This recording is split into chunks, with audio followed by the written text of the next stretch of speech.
Con el domingo de hoy estamos poniendo punto final a la celebración especial del 108 aniversario de la Iglesia. Cada año, desde que lo recuerdo, los domingos del mes de agosto hemos tenido diferentes predicadores. Han pasado en estos años, ¿cuántos pastores, predicadores por nuestros aniversarios? Y este año hemos tenido dos predicadores con el de hoy, que son de la propia congregación, y dos, uno de Lima, Perú, y el otro de Buenos Aires, Argentina. Damos gracias a Dios por este mes en que hemos podido celebrar juntos y compartir deseos, esperanzas y alegrías pensando en el futuro. Ya comenzamos a pensar en el próximo aniversario, 109 años, que cumpliremos el año próximo con toda su programación. Una forma de celebrar este año fue la edición histórica en el Heraldo. Han hecho un trabajo de investigación muy bueno y hoy tenemos entonces a la mayoría de los que han sido pastores en esta congregación desde el comienzo.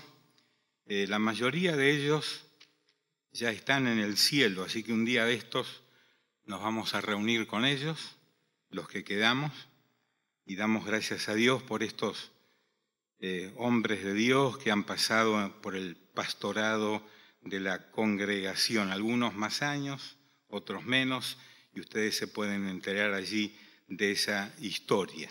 En la jornada de hoy tenemos un predicador que es de la propia iglesia, es miembro de esta congregación desde el año 1980. Se bautizó en el año 75, creo que se bautizó en la iglesia bautista de Canelones, ¿verdad? ¿Estoy correcto? ¿Dónde está Marcel? Fue en Canelones, ¿verdad? Sí, en la iglesia bautista de Canelones, y después emigró para nuestra congregación. Desde allí le hemos visto cada año y todos estos años en diferentes posiciones y servicios. Se recibió como abogado en 1983, como escribano en 1990 y ocupa diversos trabajos y ministerios cristianos fuera de la congregación, como la directiva de la Federación Interamericana de Juristas Cristianos, también del Instituto Jurídico Cristiano del Uruguay. Es miembro de la Sociedad Bíblica del Uruguay, miembro activo también y ha sido miembro de la directiva en Radio Transmundial desde el comienzo de Radio Transmundial, también integrante del Ministerio Juventud para Cristo, y actualmente da una clase de posgrado en la Facultad de Derecho con el enfoque en el tema bíblico-jurídico, y también ha participado recientemente de un seminario en la Universidad de Oxford, Inglaterra. Así que tenemos con nosotros a un hombre que Dios ha utilizado y utiliza en diversas maneras. En la Iglesia es miembro de la comisión asesora de la misma por muchos años, ya no recuerdo desde cuándo, pero por muchos años, y actualmente también sigue como maestro de Biblia en la clase de jóvenes. Así que es un honor para mí presentarles al doctor Marcel Legarra, y sabemos que Dios tiene algo más para decirnos. Anoche estuvo predicando también para la juventud y por lo que entiendo fue de bendición. Bienvenido, Marcela, a este púlpito, y es un honor para mí darte la bienvenida. Muchas gracias. Tengo un regalito para hacerte porque me gustó hacerlo con todos los predicadores este año.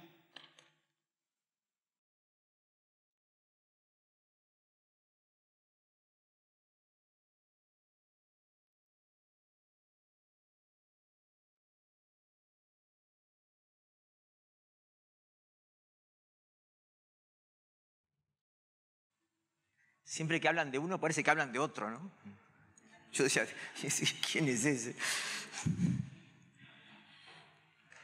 Bueno, aunque yo fuera más alto, esto me sigue quedando grande. O sea, agradezco mucho la confianza por dejar que yo les haga perder el tiempo desde acá. Bien. Hay un evento en la Biblia que siempre me ha impresionado. Tiene que ver cuando el pueblo de Israel sale de Egipto después de 400 años de estar bajo la opresión de los faraones. El pueblo de Israel sale conducido, acaudillado por Moisés, y va por el desierto. Y el desierto no es casualidad, porque el desierto es un lugar de casi... No existe la contaminación cultural. Es decir, cuando uno va a una ciudad, a otro país, hay uruguayos que viven unos meses en Madrid y ya tienen acento español, por ejemplo, ¿no? Pero en el desierto no hay una contaminación cultural. Y era interesante, era importante. ¿Por qué? Porque esa nación, ya habían muerto los patriarcas, los 12 patriarcas, empezaron a crecer a los hijos de los hijos de los hijos, y empezó a formarse la nación de Israel. Y como un niño, Dios le iba indicando qué está bien y qué está mal. Porque los niños no piensan por sí mismos, necesitan que les digamos las cosas. Y así era el pueblo de Israel. Dios les iba indicando a través de Moisés una ética, una moral, reglas de vida, cómo convivir. Pero hay un momento que Dios quiso que fuera muy especial, en que Dios no habló a través de Moisés. Y es un evento que Dios lo va preparando ahí en el capítulo 19 de Éxodo. Es un momento en que Dios habla directamente al pueblo. Dios no tiene cuerdas vocales como nosotros. No sé cómo funciona, pero se hizo audible. La gente lo oyó y lo entendió. Dios hizo de ese momento un momento especial para que nadie lo olvidara. Fue tan imponente ese momento que la gente tuvo temor y le pidió a Moisés que no se volviera a repetir. Es decir, que todo lo que fuera a decirnos Dios sea a través de Moisés, no directamente. No resistimos esto. ¿Qué momento fue ese? Fue cuando Dios dictó los 10 mandamientos. Como dice la literatura judía, las 10 palabras. No fue cualquier cosa. Siempre que Dios quiere que los momentos sean muy especiales, los organiza para que sean muy especiales.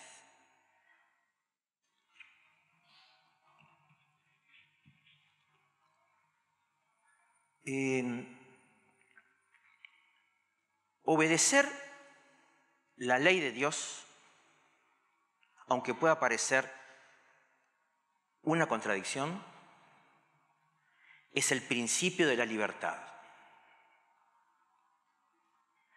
Obedecer la ley de Dios no es un obstáculo para la libertad, aunque pueda parecer medio contradictorio esto.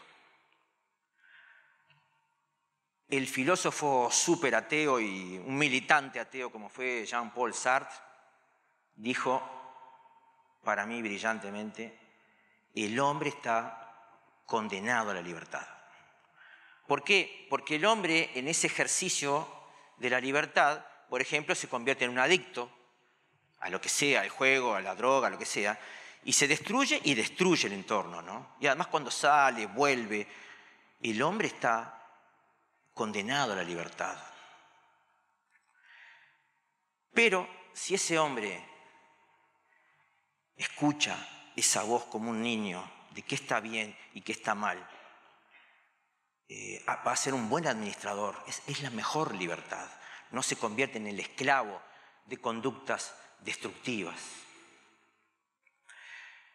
Los 10 mandamientos tienen esa característica hasta física, si se quiere, porque tiene una estructura vertical, que es todo lo que tiene que ver de mi relación con Dios. No tendrás dioses distintos delante de mí, no te harás imágenes, el respeto por el día de descanso, eso es como una viga vertical. Pero también hay una viga horizontal en los 10 mandamientos, que todo tiene que ver con el prójimo. El respetar a los padres, no hurtarás, no matarás, no codiciarás, no adulterarás. Es increíble, es como que hay una cruz en los 10 mandamientos. Vamos a analizar y reflexionar sobre el primer mandamiento. El primer mandamiento, en la tradición católica y luterana, es Hay otras tradiciones que solamente toman el primer versículo. Bueno, esto es lo que manejamos siempre los evangélicos, ¿no? Yo soy Jehová tu Dios, que te saqué de la tierra de Egipto, delante de servidumbre.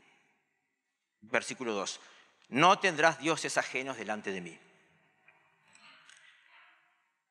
Hay un teólogo italiano de la Iglesia valdense, excelente para leer, aunque uno pueda discrepar o no, que se llama Paolo Rica. A ver si logro.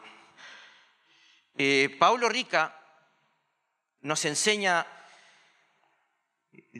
qué significa para él el primer mandamiento y me gustó mucho esta definición. Él dice, el pueblo ya no estará ligado a ninguna idolatría, a ningún imperativo, a nadie que mande, a ningún señor, a ninguna necesidad, a ninguna ley, a ninguna regla, a ninguna ideología que no sea Dios. Es decir, nada, ni la religión que nos inventamos, nada, ni la familia, nada puede ser primero que Dios. Nada puede ser primero que Dios. Vamos a ver un poco cómo ha funcionado estos conceptos. Tuve la bendición, porque para mí era como un sueño conocer San Petersburgo, Rusia, y yo iba caminando con mi esposa, íbamos caminando por este canal que sale del río Neva, y me encuentro con esta iglesia, que todo el mundo le saca fotos como una cosa turística, es una iglesia muy linda, con cúpula de cebolla, es una cosa muy linda, ¿no? Pero un amargado como yo veía otra cosa porque yo conocía la historia de esta iglesia, ¿no? Y no veía lo que todo el mundo sacaba con un todo el mundo sacándose fotos, ¿no? ¿Por qué? Porque esta iglesia se llama la Iglesia de San Salvador de la Sangre Derramada. Uno nos dice de la sangre derramada, enseguida pensamos en la cruz, ¿no? Enseguida pensamos en la cruz. Y seguramente es el tema principal, pero no era el tema principal, no fue el tema principal. Antes de esta iglesia, en este canal había un puente. En ese puente,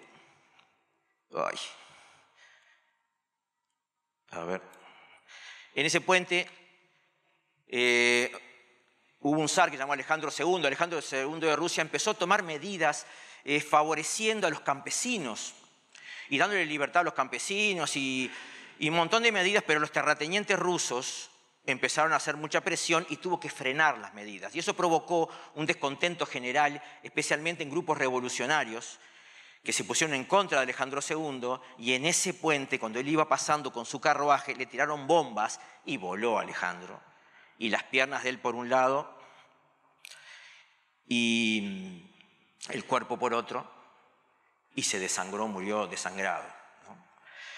No fue un evento así nomás, es decir, además de lo cruel que fue con este hombre, sino que el hijo, Alejandro III, borró todas las medidas que había tomado el padre como el hijo de Salomón, todo peor, pero además se enteró que uno de los asesinos era de familia judía, y entonces en Rusia empezaron a haber medidas antisemitas y se provocaron unos eventos tristísimos, horribles, horripilantes, en donde en todos los pueblos de Rusia, donde había familias judías, iban, sacaban de las casas a las familias judías, los apaleaban, los violaban, los mataban y saqueaban, además robaban, ¿no? Fue un momento terrible, se llaman los pogromos rusos. Pogromos rusos. Pero la gente, como todo el mundo lo hacía, como la autoridad no hacía nada en contra, no lo detenía, la gente se sumaba y mataba, violaba y saqueaba. Y se sumaban y así murieron miles y miles de judíos, de familias judías en Rusia. No había medida de esa maldad.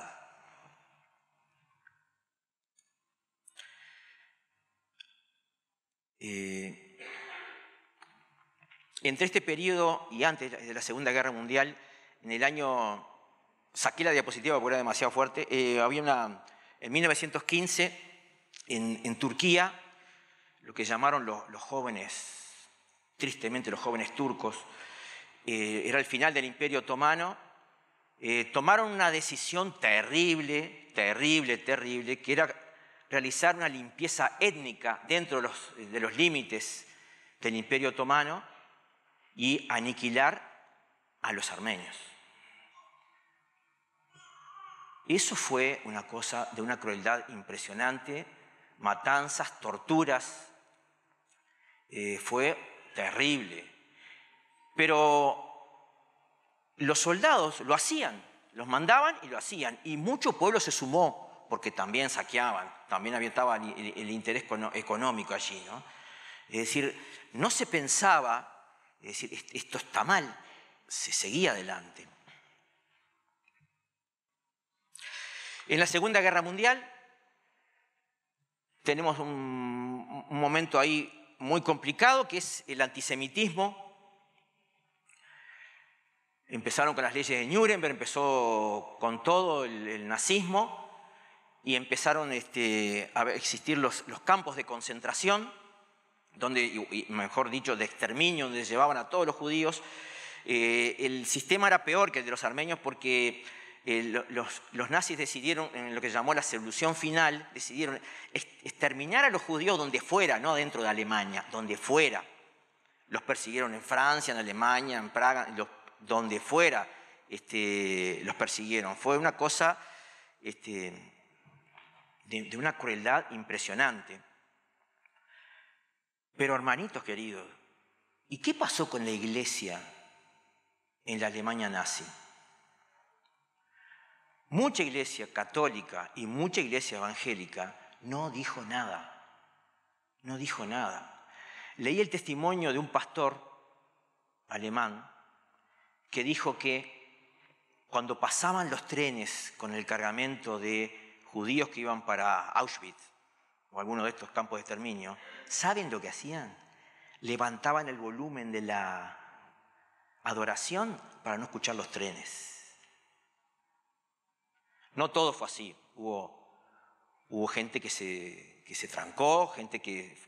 Dietrich Bonhoeffer, Martin Niemöller, otros católicos, se fundó una iglesia, llamó la Iglesia Confesante, los mataron a todos, se salvó Niemöller nada más, pero fue una cosa terrible. Esto yo lo he comentado otra vez que he estado acá. Uno de los ideólogos de lo que se llamó la solución final fue un triste sujeto llamado Adolf Eichmann. Adolf Eichmann se escapó de la Alemania cuando fueron derrotados, cuando entraron los aliados en Berlín, entonces se escapó. En el año 60, los servicios secretos de la Alemania de posguerra y el Mossad de Israel lo encontraron en la Argentina, estaba en la Argentina. Y lo sacaron, nada de medidas de extradición, lo sacaron de la Argentina y lo llevaron a Israel, donde fue un famoso proceso donde desfilaban los testigos acusando a Eichmann, ¿no? Acusando todas las barbaries, ¿no? El New Yorker, un famoso diario estadounidense, envió como corresponsal a una politóloga llamada Hannah Arendt para cubrir este evento, ¿no? Y Hannah Arendt hizo una famosa entrevista a Eichmann de horas, y lo entrevistó, en el cual la pregunta clave era si no estaba arrepentido de lo que había hecho. Y Eichmann contestó que él es responsable de por lo menos 4 millones de muertes, así nomás. Él contestó: yo no soy antisemita, yo no tengo nada contra los judíos, yo cumplí órdenes. Yo cumplí órdenes. Hubiera estado arrepentido de no cumplir con mi deber. Un poco, con todo respeto, un poco la ética kantiana, ¿no? Cumplir con el deber y no importa. Es un tema complicado, pero yo esto lo cito porque el análisis que hace Hannah Arendt me parece aplicable a ayer, a hoy y va a seguirse aplicando. Porque ella dice: en el mundo existen por lo menos 3 grupos de personas. Los nihilistas son aquellos que no creen en nada. Nihilismo es eso, ¿no? Nietzsche, no creen en nada. Entonces no tienen principios y para conseguir poder y dinero no importa cómo lleguen. En los gobiernos tenemos unos cuantos nihilistas, ¿no? No importan los medios de cómo llegar, no importa. Si hay que matar, si hay que robar, si hay que sobornar, no importa. Esos son los nihilistas. Después están los fundamentalistas, que son aquellos que siguen a un líder en forma ciega. Un líder religioso. No sé si recuerdan el episodio de Jim Jones. Jim Jones fue un líder religioso que delante de una iglesia rompió la Biblia y dijo: ahora la palabra de Dios soy yo, dijo, ¿no? Y fue la famosa suicidio en masa que hubo en las Guyanas, ¿no? Se suicidaron todos, una locura. Tal. Pero ha habido un montón de grupos así, ¿no? De sectas. El fundamentalista no cuestiona la orden. No importa qué, cuándo, cómo, si está bien o si está mal. El fundamentalista sigue cumpliendo la orden del líder, ¿no? Y después está, dice Hannah Arendt, las mayorías. Esas mayorías que son fácilmente manipulables por un líder, como pudo haber sido Hitler o Pol Pot en Camboya, o Stalin, Mussolini, fue un fenómeno también. Y las mayorías, cuando el líder dice vayan para allá, van todos para allá, como van todos para allá, la mayoría van para allá, pero no vayan para allá, van. Y así se sumaron las mayorías a saquear en los pogromos, a matar armenios, a matar judíos y aprovecharse también desde el punto de vista económico. Hannah Arendt dice, de estos 3 grupos hay un denominador común. Ese denominador común es que ninguna de estas personas reflexiona, tiene un diálogo hacia adentro. Como decía Sócrates, que él conversaba con el alter ego. Como decía Machado, converso con el hombre que siempre va conmigo, quien habla solo espera hablar a Dios un día, ¿no? No tenía una reflexión, no tienen una reflexión, no cuestionan. Si decimos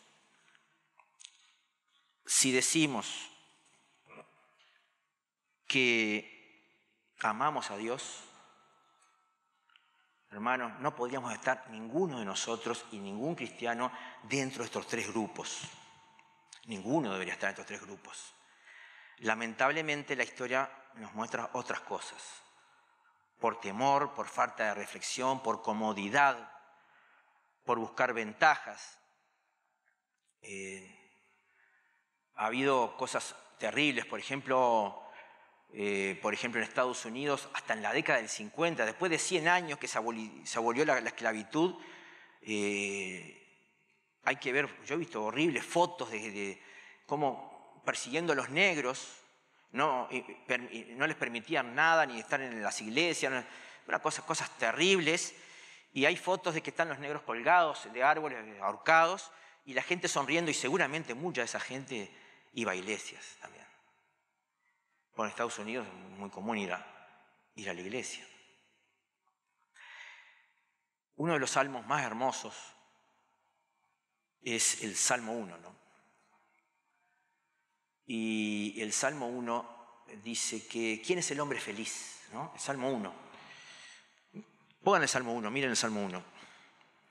Dice, ¿quién es el hombre feliz para Dios, no? No para el mundo. Bienaventurado, muy feliz, quiere decir, ¿no? El varón que no anduvo en consejo de malos, ni estuvo en camino de pecadores, ni en silla de escarnecedores se ha sentado. Y acá viene el tremendo detalle. Sino que en la ley de Jehová está su delicia. Y en su ley medita de día y de noche. Cuando escucho que las mayorías o que alguien manda a hacer tal cosa, yo debo utilizar esa bendición, que es la mente que tenemos, para reflexionar si lo que voy a hacer está bien o está mal. Miren, durante muchos años y hoy,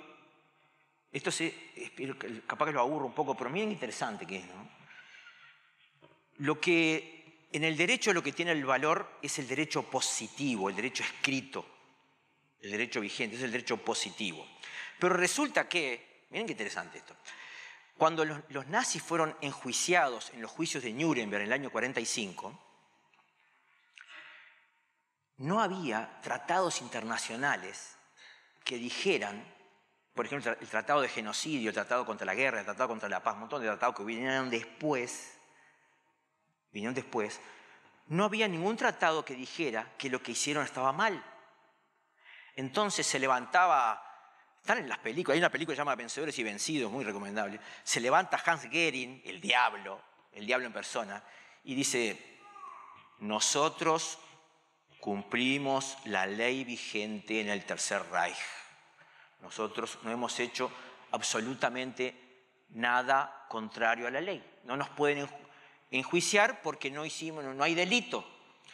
Entonces un fiscal inglés que estaba allí le dice, pero ¿cómo? Entonces el primer hombre que hubo en la tierra, el primer hombre que mató en la tierra, pudo haber dicho, bueno, yo no tengo ningún problema porque no existe el delito de homicidio.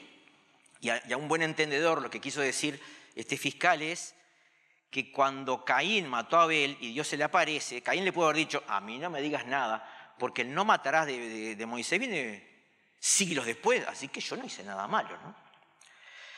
¿Qué pasó entonces en Nuremberg? Porque con todos esos asesinos que habían, porque eran unos terribles asesinos, indudables, ¿cómo se los iban a enjuiciar? ¿Cuál era el fundamento? Entonces los jueces tuvieron un problema, tenían un escollo, un problema jurídico. ¿Qué ley buscamos? Si no existía ninguna ley, en la Alemania estaba todo permitido lo que habían hecho, ¿no? Y no hubo más remedio, hermano, más remedio en reconocer la humanidad que existe un derecho superior, que se le llama el jus natural, el derecho natural, un derecho supralegal, una ley superior, que sabemos bien de bien nosotros, que lo dice en la carta a los romanos, ¿no? Que esa ley escrita en las tablas del corazón es la ley de Dios. El fundamento de las condenas a los nazis fue la ley de Dios. Porque Caín no le dijo eso a Dios y no existía, el no matarás fue posterior, es cierto, pero Caín fue enjuiciado por Dios y fue sancionado por Dios, lo castigó. Hay un filósofo judío que se llama, se me fue el nombre ahora, pero un filósofo que dice, Martin Buber, dice, ¿y cómo Abraham, si Abraham era anterior a Moisés, cómo Abraham fue un hombre justificado, ¿no? ¿En qué se basó Abraham? ¿En qué podemos decir que Abraham fue justificado, salvo, justificado antes de la ley de Moisés? Porque ¿en qué se basaba? Y él mismo responde, se basaba en que simplemente Abraham amaba a Dios. Simplemente amaba a Dios. Y ahí se entiende todo el concepto. El que ama a Dios, y como dice el Salmo 1, incorpora su ley, no los domingos, sino todos los días, incorpora la ley de Dios a su cotidianeidad, la incorpora. Entonces, en lo que viva, en donde esté, aunque todo el mundo lo haga, aunque sea todo el mundo lo autorice, lo que le parezca bien, si va en contra de la ley de Dios, no lo debe hacer. No lo debe hacer, aunque no les guste a muchos, ¿no? Aunque no les guste a muchos. Termina la Segunda Guerra Mundial. Miren la importancia también de la ley de Dios. Termina la Segunda Guerra Mundial, se crean las Naciones Unidas, pero hay una necesidad de que los pueblos se pongan de acuerdo en decir, bueno, ¿qué derechos? Hay derechos que tenemos que proteger, hay derechos que tenemos que decir, bueno, estos son derechos inalienables, que nadie puede atacar, todos deben reconocer, y esos son los que se conocen como los derechos humanos.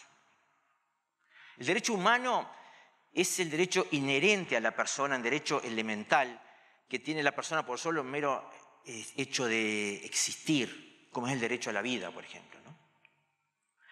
Entonces se formó una comisión de unos 18 personas, estaban liderados por la viuda de Franklin Delano Roosevelt, Eleanor Roosevelt, casi digo Eleanor Rigby, que es una canción de los Beatles, Eleanor Roosevelt. Y en esa comisión, a los 2 años más o menos, porque le integraban gente de distintas religiones, distintas costumbres. Por ejemplo, a los orientales esto de que las mujeres tengan los mismos derechos que los hombres no les cerraba mucho. Había cosas así, pero prima más que nada en los conceptos más de Occidente. Y el 10 de diciembre del año 1948 en París se aprueba lo que se llamó la Declaración Universal de los Derechos Humanos. La Declaración Universal de los Derechos Humanos. Pero miren qué interesante. Uno de los autores de la redacción, fue un abogado francés. Ahí miren la primera parte. Todos los seres humanos, porque nacen libres e iguales en dignidad y derechos, tienen la razón y conciencia, deben comportarse fraternalmente. Es casi un texto bíblico esta parte. Pero miren este tema. René Cassin era un abogado francés que fue Premio Nobel de la Paz del año 68, que fue el que redactó, o por lo menos uno de los principales redactores de la declaración, dijo: la declaración es la traducción al lenguaje moderno de los 10 mandamientos. No lo dijo el Papa, no lo dijo el obispo anglicano, no lo dijo en el ambiente de las Naciones Unidas. La declaración es la traducción al lenguaje moderno de los 10 mandamientos. Vaya evento que fue en el monte Sinaí, el capítulo 19 y 20 de Éxodo. Y Milton Combis, que fue otro jurista del momento, muy renombrado, decía: las raíces de la declaración se encuentran en los relatos y profecías de las escrituras hebreas. ¿Por qué?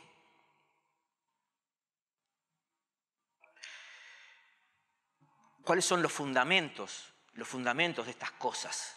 Los fundamentos. El principal fundamento, y para nosotros bíblico, es que el hombre fue creado a imagen y semejanza de Dios. Por tanto, el ser humano es un ser digno. Somos dignos. Tenemos dignidad. Se nos debe respetar, aunque seamos pobres, ignorantes del color de piel de que fuera. Somos dignos de ser considerados. No hay inferiores. Otro fundamento es la primera pregunta, que me encanta este tema. Uno siempre dice, busquemos a Dios. Hermanitos queridos, hasta en mi vida ha sido así. Dios nos busca, continuamente nos busca. Ese es un detalle que podría dar testimonio. Dios nos busca, nos apartamos y resulta que alguien nos dice algo. Dios nos busca, Dios nos busca. Y cuando Adán peca, se esconde, y la primera pregunta, increíble, ¿no? Esa es la primera pregunta que Dios le hace al ser humano. ¿Dónde estás? Y podemos darle un vuelo mayor a esto. ¿Dónde estás ante tanta injusticia? ¿Dónde estás cuando pasan todos los horrores que pasa? Es también tu problema.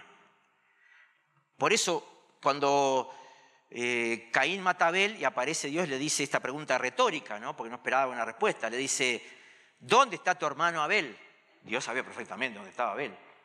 Y la famosa respuesta de Caín fue, ¿soy yo acaso guarda de mi hermano? Y si leemos la Biblia desde el Génesis hasta el Apocalipsis, sabemos que sí somos guarda de nuestros hermanos. Sí somos guarda de nuestros hermanos.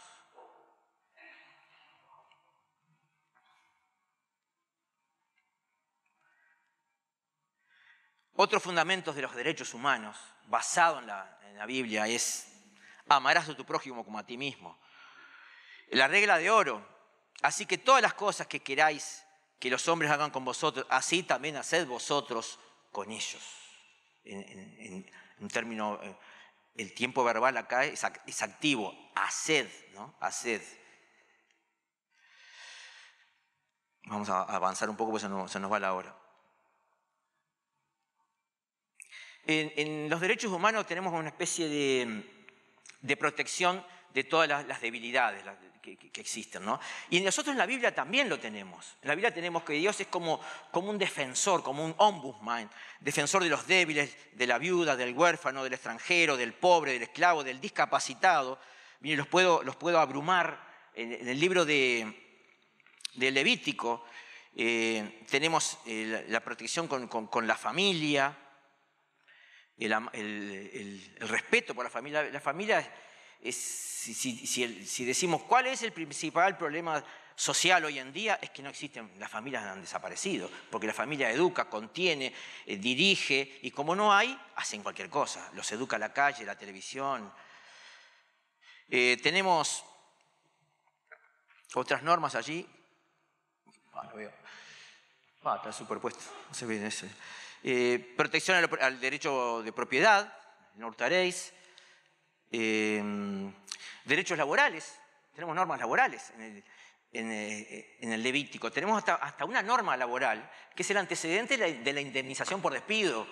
Porque cuando, si bien la esclavitud, lo que busca la Biblia es humanizarla, ¿no? Humanizar la esclavitud. Que la esclavitud no sea más de 7 años, que si alguien, eso lo vamos a ver ahora también.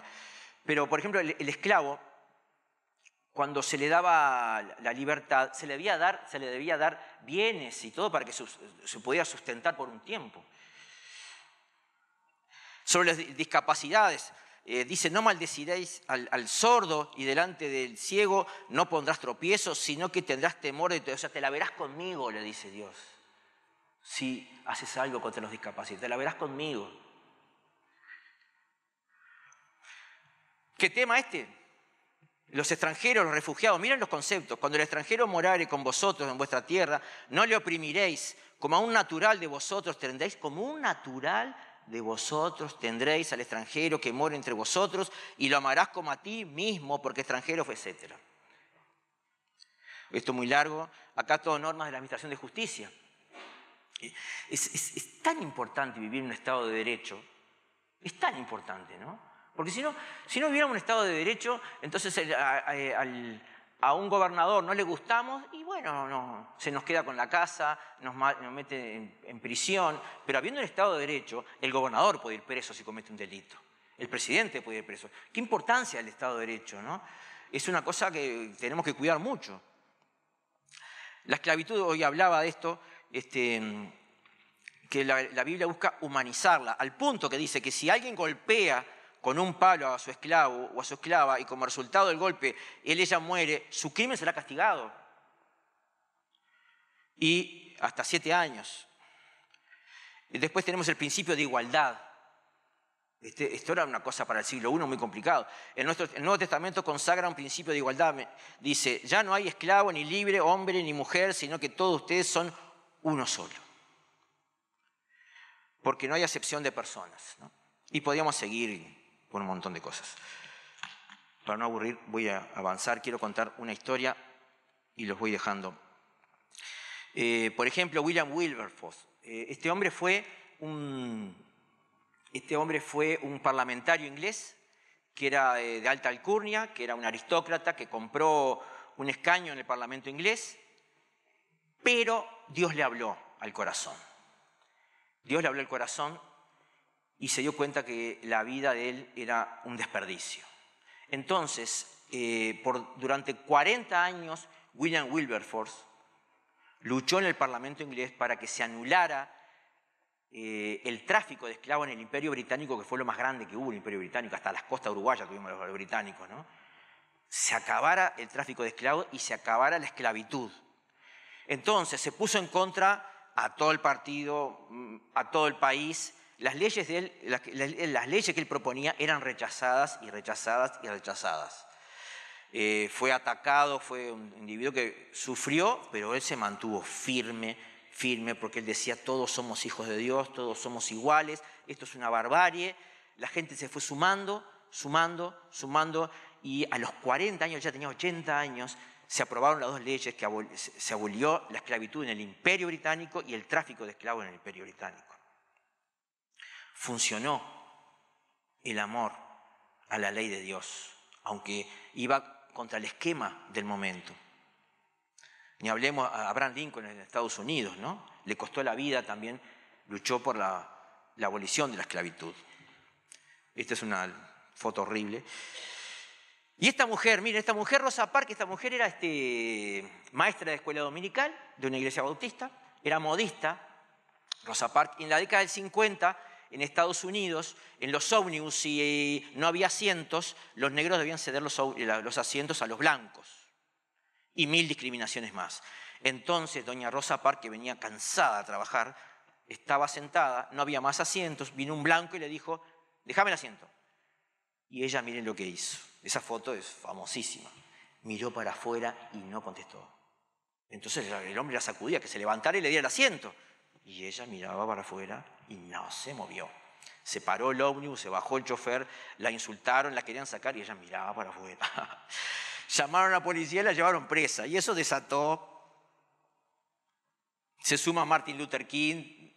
Hubo una famosa huelga, una terrible huelga. Ningún negro subía a los ómnibus. Y eran los principales clientes de los ómnibus. Los negros iban a trabajar en burro, en caballo, a pie.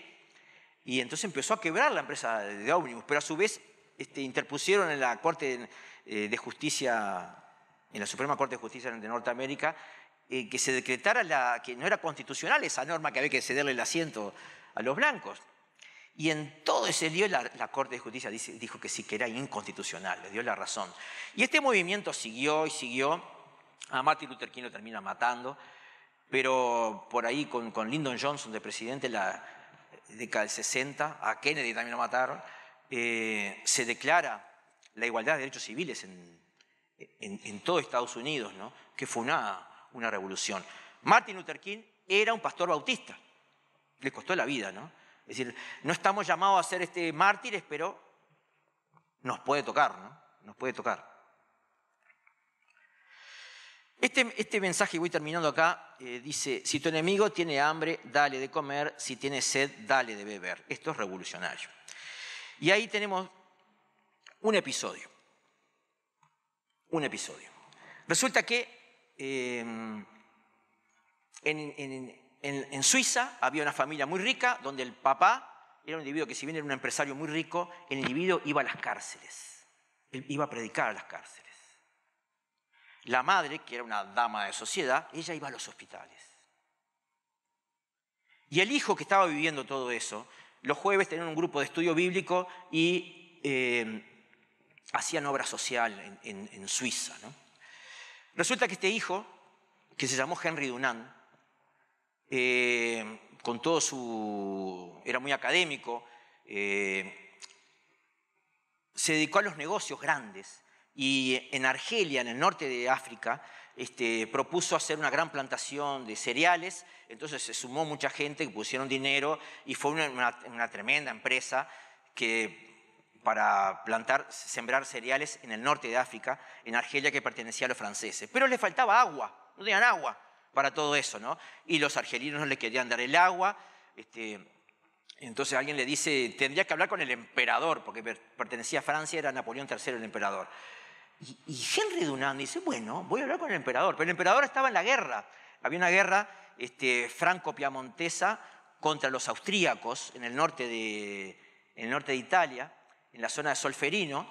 Y este hombre se fue a Solferino a la batalla, ¿no? Pero, y ahí viene el pero grande, cuando termina, pues la idea era hablar con el emperador para que le autorizara el agua en Argelia. Termina la batalla y Henry Dunant lo que ve es más de 30.000 cuerpos tirados en el campo de batalla, entre muertos, moribundos y gente herida. Y ve que los servicios médicos que había por ejemplo, los italianos solo ayudaban a los italianos y los franceses solo ayudaban a los franceses y los demás, el enemigo se moría. El individuo se conmovió tanto, que se fue al pueblo de Solferino, organizó a la gente, les dijo eso no puede ser, y mucha gente se sumó. Y fueron y empezaron a ayudar a todos los heridos, a los enemigos. Así nació la Cruz Roja. El individuo escribió un libro que se llamó Recuerdos de Solferino, y a los 2 años, 1864, una cosa así, las naciones se reúnen en Ginebra y se firma la Convención de Ginebra, en la cual tiene que ser respetado el símbolo de la Cruz Roja, que es la bandera de Suiza al revés, ¿no? La Cruz Roja. Tiene que ser respetado el símbolo de la Cruz Roja, aunque estén ayudando a los enemigos, y las naciones firmaron, y después se sumaron muchas naciones. Y así nació el derecho internacional humanitario. Fue por un hombre que se olvidó de los negocios que tenía y quebró, y se endeudó, tanto que se tuvo que ir de Suiza y esconderse, porque había prisión por deudas en esa zona.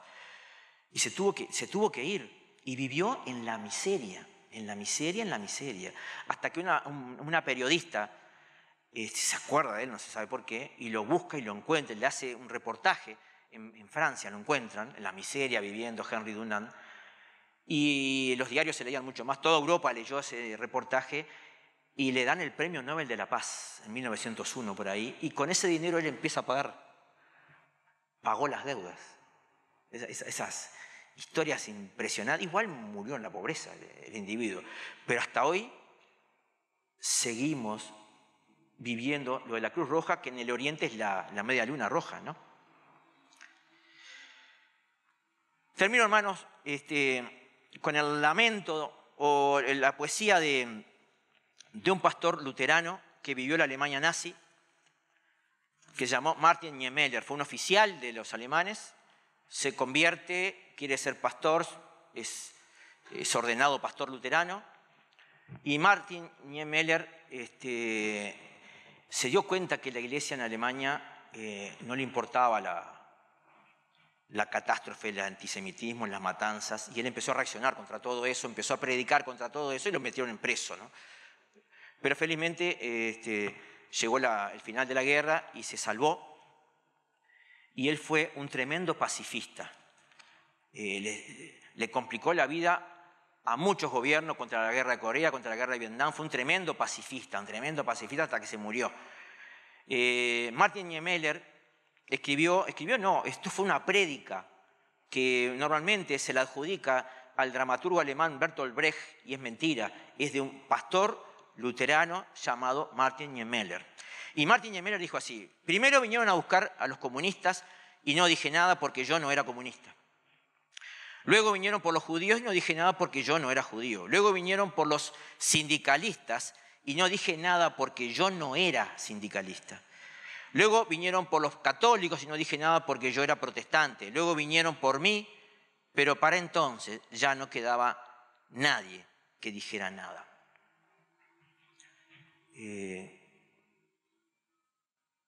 El hombre feliz, según Dios, es el que medita en la ley de Jehová de día y de noche.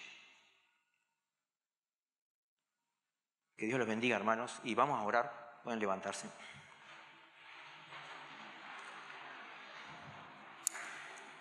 Dios y Padre, estás en los cielos, gracias por tu palabra, gracias por tus enseñanzas, gracias, Señor, por todo lo que nos regalas, pero Dios Santo, ayúdanos a no vivir hacia adentro en burbujas, Dios. Ayúdanos, Señor, a pensar en el otro, a hacer cosas por el otro. Sabemos que así vamos a madurar espiritualmente y vivir realmente esa comunión contigo, Señor. Ayúdanos a pensar bíblicamente, Dios, con tu ley grabada en nuestros corazones y no dejarnos llevar por líderes o por la prensa o por la mayoría o por lo que sea, Señor, sino a discernir entre el bien y el mal de acuerdo a esa regla que tú nos das, Señor, que es tu ley. Te pedimos, Dios, también porque bendigas el Uruguay en el tiempo de elecciones, que sepamos elegir. Bendice este país para que de alguna manera se vuelva a ti, Señor. Pedimos también por Venezuela, Dios, que termine ese calvario, Dios. En el nombre de Jesús te pedimos lo mismo por Cuba, Dios, por Nicaragua. En el nombre de Jesucristo, bendice esas naciones que puedan tener libertades, puedan tener paz. Señor, elimina el narcotráfico en toda Latinoamérica, en toda Centroamérica, especialmente en México, Dios. Elimina toda la persecución religiosa, especialmente en los países musulmanes, Dios. Bendice Nigeria, bendice Afganistán, bendice todos esos países, Dios, tan castigados, tantos hermanos sufriendo, Dios. Que también es nuestro problema, también es nuestro problema. En el nombre de Jesús te pedimos todas estas cosas. Amén, Señor.